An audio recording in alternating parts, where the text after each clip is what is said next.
नमस्कार दोस्तों, आप देख रहे हैं CTV इंडिया न्यूज़। हम इस समय उपस्थित हैं लखनऊ, जहां पर आप देख सकते हैं कि एक विशाल रैली थी।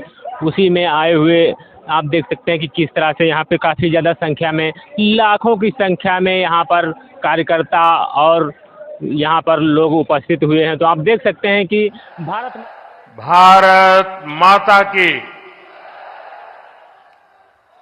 उत्तर प्रदेश की राज्यपाल आनंदीबेन पटेल, यहां के लोकप्रिय मुख्यमंत्री योगी आदित्यनाथ जी, केंद्रीय मंत्रिमंडल में मेरे वरिष्ठ सहयोगी और लखनऊ के सांसद रक्षा मंत्री राजनाथ सिंह जी, यूपी भाजपा के अध्यक्ष और केंद्र में मंत्रिपरिषद के मेरे साथी श्रीमान पंकज चौधरी जी, प्रदेश सरकार के उप मुख्यमंत्री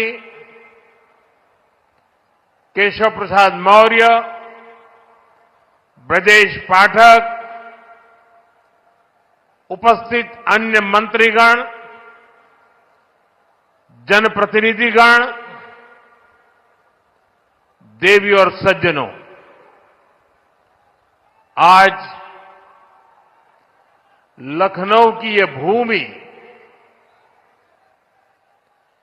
एक नई प्रेरणा की साक्षी बन रही है। इसकी विस्तार से चर्चा करने से पहले मैं देश और दुनिया को क्रिसमस की शुभकामनाएं देता हूं। भारत में भी करोड़ों ईसाई परिवार आज उत्सव मना रहे हैं। क्रिसमस का ये उत्सव सभी के जीवन में खुशियां लाए, ये हम सभी की कामना है। साथियों, 25 दिसंबर का ये दिन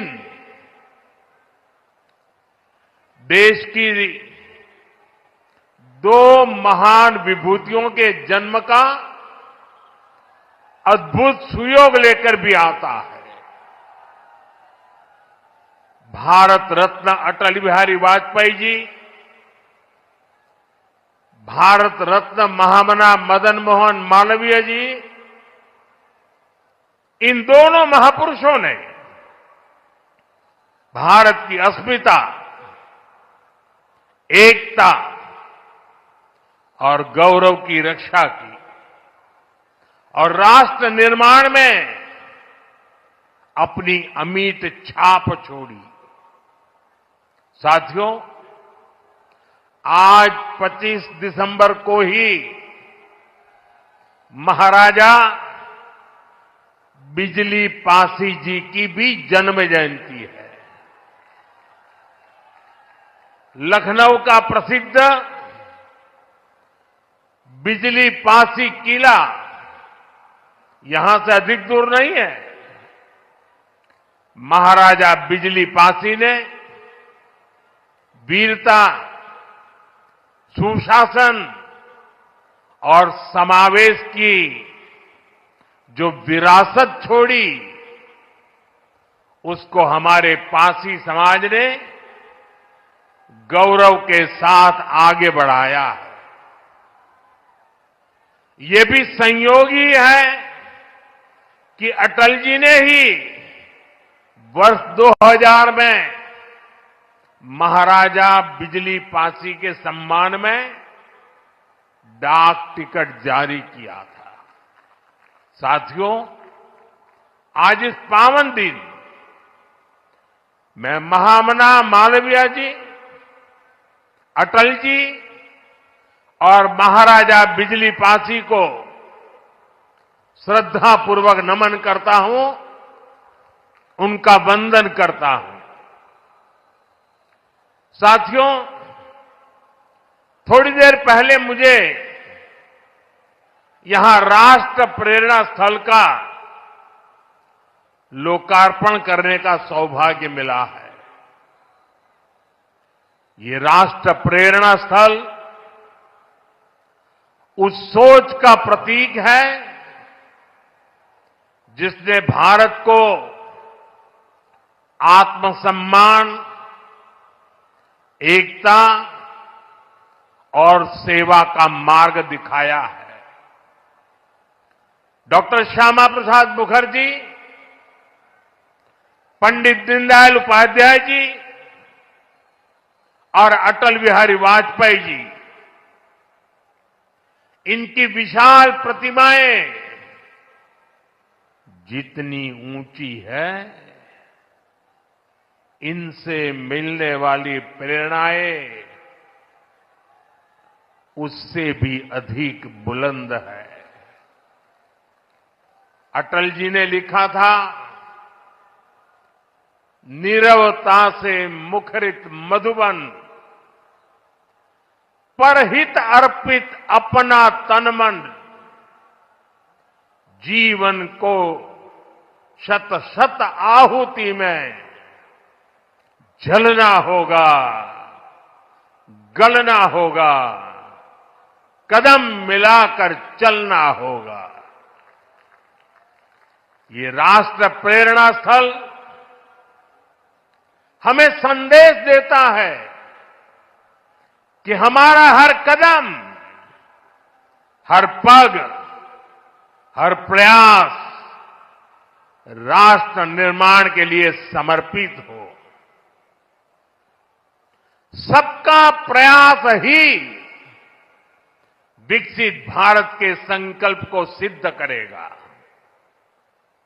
मैं लखनऊ को, उत्तर प्रदेश को, पूरे देश को इस आधुनिक प्रेरणा स्थली की बधाई देता हूं।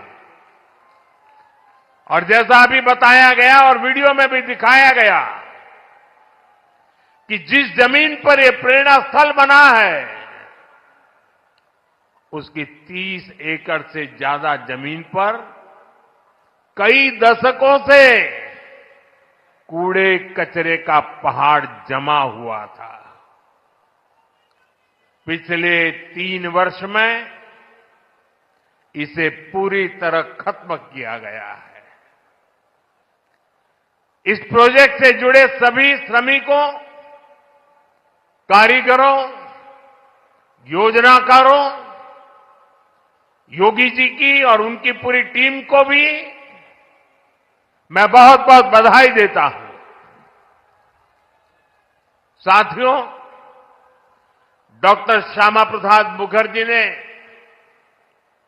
देश को दिशा देने में निर्णायक भूमिका निभाई है। ये डॉक्टर मुखर्जी ही थे जिन्होंने भारत में 2 विधान, 2 निशान और 2 प्रधान के विधान को खारिज कर दिया था। आजादी के बाद भी जम्मू कश्मीर में ये व्यवस्था भारत की अखंडता के लिए बहुत बड़ी चुनौती थी। भाजपा को गर्व है कि हमारी सरकार को आर्टिकल 370 की दीवार गिराने का अवसर मिला। आज भारत का संविधान जम्मू कश्मीर में भी पूरी तरह लागू है। साथियों, स्वतंत्र भारत के पहले उद्योग मंत्री के रूप में डॉक्टर मुखर्जी ने भारत में आर्थिक आत्मनिर्भरता की नींव रखी थी। उन्होंने देश को पहली औद्योगिक नीति दी थी, यानी भारत में औद्योगिकरण की बुनियाद रखी थी। आज आत्मनिर्भरता के उसी मंत्र को हम नई बुलंदी दे रहे हैं।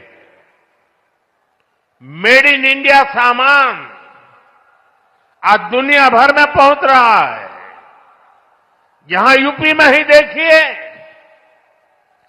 एक तरफ एक जनपद एक उत्पाद का इतना बड़ा अभियान चल रहा है। छोटे छोटे उद्योगों, छोटी छोटी इकाइयों का सामर्थ्य बढ़ रहा है। दूसरी तरफ यूपी में बहुत बड़ा डिफेंस कॉरिडोर बन रहा है। ऑपरेशन सिंदूर में दुनिया ने जिस ब्रह्मोस मिसाइल का जलवा देखा, वो अब लखनऊ में बन रही है। वो दिन दूर नहीं जब यूपी का डिफेंस कॉरिडोर दुनिया भर में डिफेंस मैन्युफैक्चरिंग के लिए जाना जाएगा।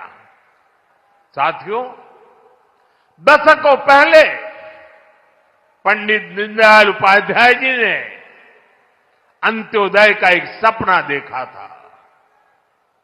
वे मानते थे कि भारत की प्रगति का पैमाना अंतिम पंक्ति में खड़े अंतिम व्यक्ति के चेहरे की मुस्कान से मापा जाएगा। दीनदयाल जी ने एकात्म मानववाद का दर्शन भी दिया, जहां शरीर, मन, बुद्धि और आत्मा सबका विकास हो। दीनदयाल जी के सपने को मोदी ने अपना संकल्प बनाया है। हमने अंत्योदय को सैचुरेशन यानी संतुष्टिकरण का नया विस्तार दिया है। सैचुरेशन यानी हर जरूरतमंद, हर लाभार्थी को सरकार की कल्याणकारी योजनाओं के दायरे में लाने का प्रयास। जब सैचुरेशन की भावना होती है तो भेदभाव नहीं होता, और यही तो सुशासन है, यही सच्चा सामाजिक न्याय है, यही सच्चा सेकुलरिज्म है।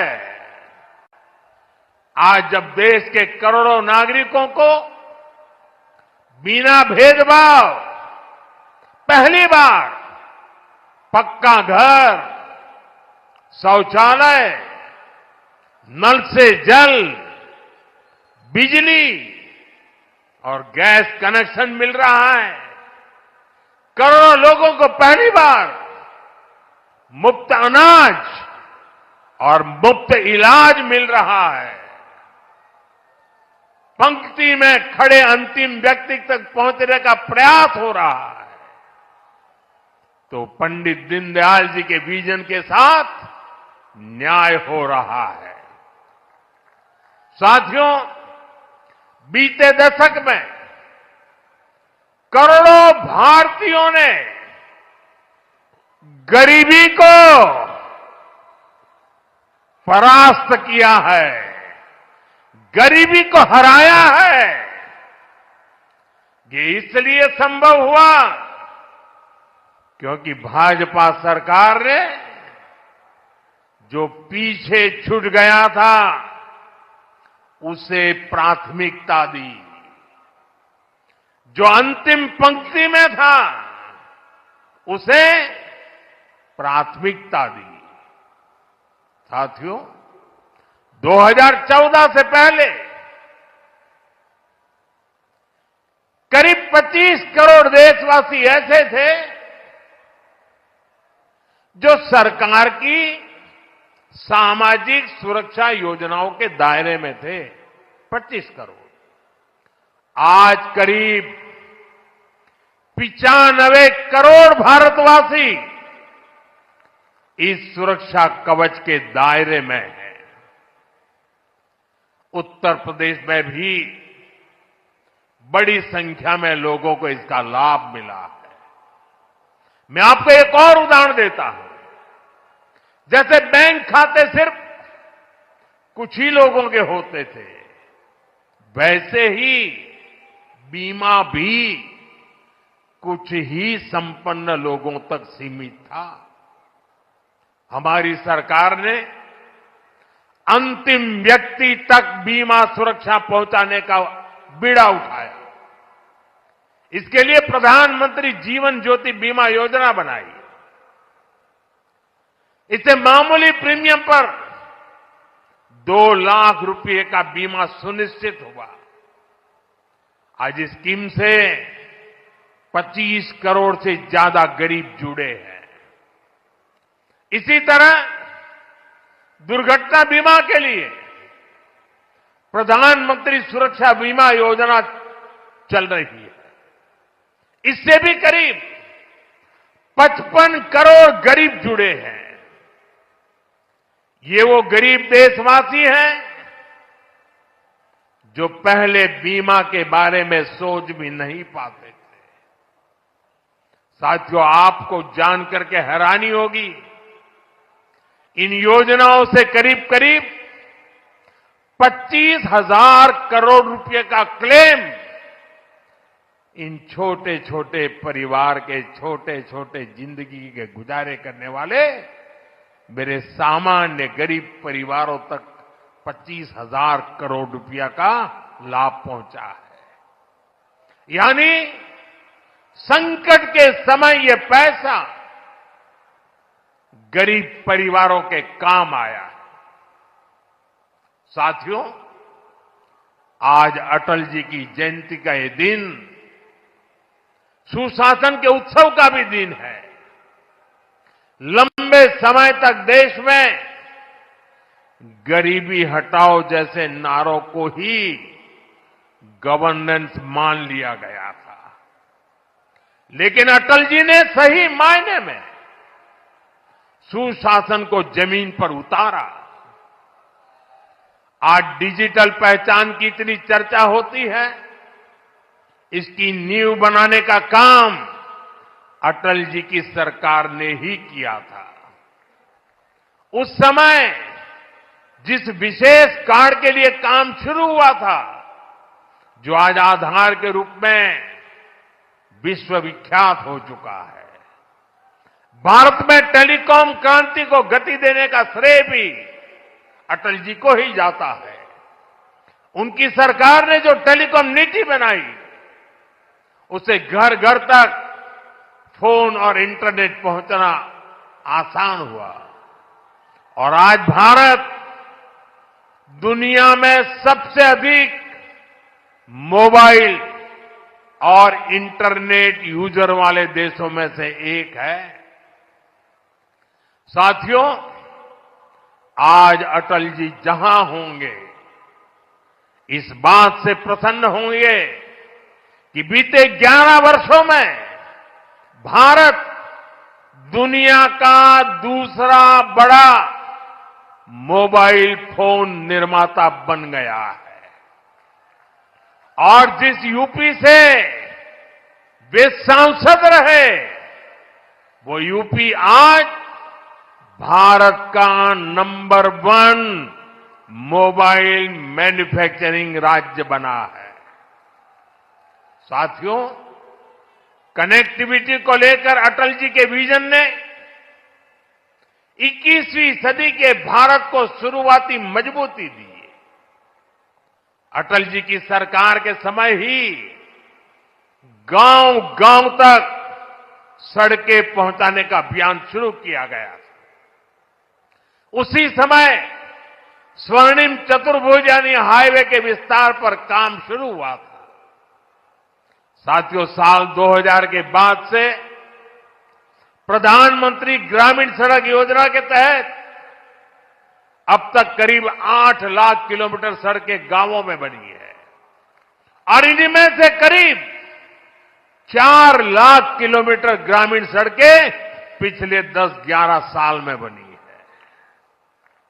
और साथियों, आज आप देखिए, आज हमारे देश में अभूतपूर्व गति से एक्सप्रेसवे बनाने का काम कितनी तेजी से चल रहा है। हमारा यूपी भी एक्सप्रेसवे स्टेट के रूप में अपनी पहचान बना रहा है। वो अटल जी ही थे